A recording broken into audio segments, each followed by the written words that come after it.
first to the Point Cook Action Group for the invitation, and more importantly, thank you for everyone here for giving up your precious time to come and listen to us ramble on. I was actually born in Williamstown Hospital. My parents were migrants from Italy. Dad was a grain farmer, and Mum was, in effect, a refugee from northern Italy after the Second World War.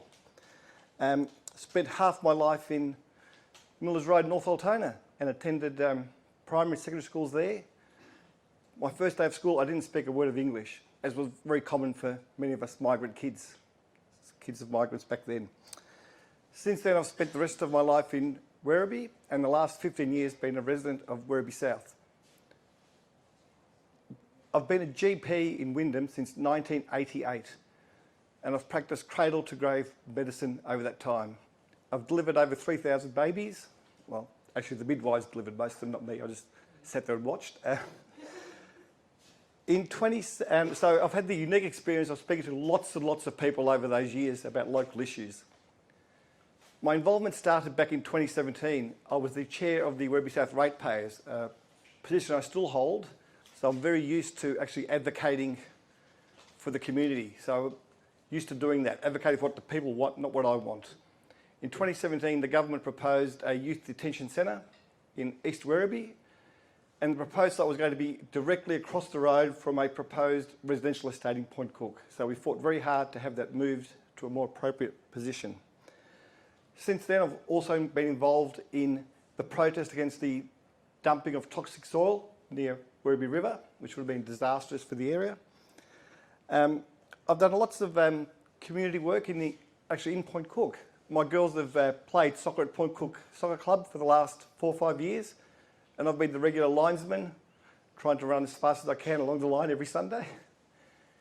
The other thing I've done at Point Cook as well is, for the last 4 years, I've been a mentor to senior students at Emmanuel College as part of my role as an old boy from St Paul's, which is part of Emmanuel now.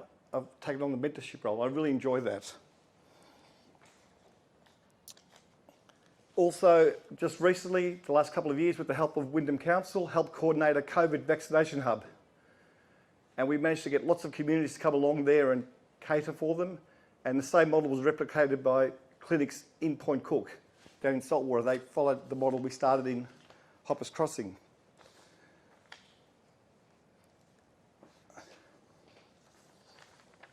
So there are many things we need in the area. The main things are health, schools, transport, jobs and environment. Health's the big one. Our hospital is way too small for the area. More than 60% of people who need hospital treatment have to be treated outside of Werribee. That is just terrible. We already know that women can't all have their babies at Werribee. They have to go to Sunshine. If you have a heart attack, you can't have that treated at Werribee. You have to be taken to Sunshine or into the city.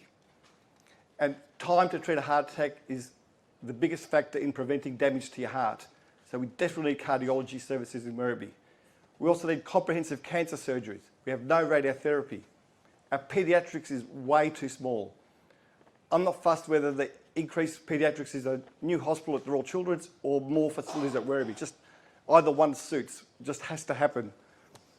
We also have no plastic surgery available to treat injuries. So if you injure your hand in your backyard while you're working, you get taken off to Sunshine or to the city. They can't fix it at Werribee. Mental health is shocking at this site town. I know it every day. We have very limited youth mental health services. We have no public health psychiatrist. You have to see a private psychiatrist. The wait is months. Oh, okay. I'll hurry up. So look, schools should just be built according to when the estates are being built. We should have to advocate for schools. It should just happen. Public transport, we've got the 2 projects, rail and buses. They're a no-brainer, they're done.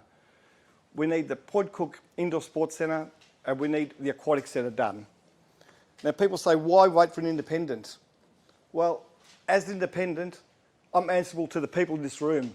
I'm not answerable to anyone else. I don't have to ask anyone for permission. It's what the people want, I will advocate for. So to sum it all up, if you vote for me, you're actually voting for yourself.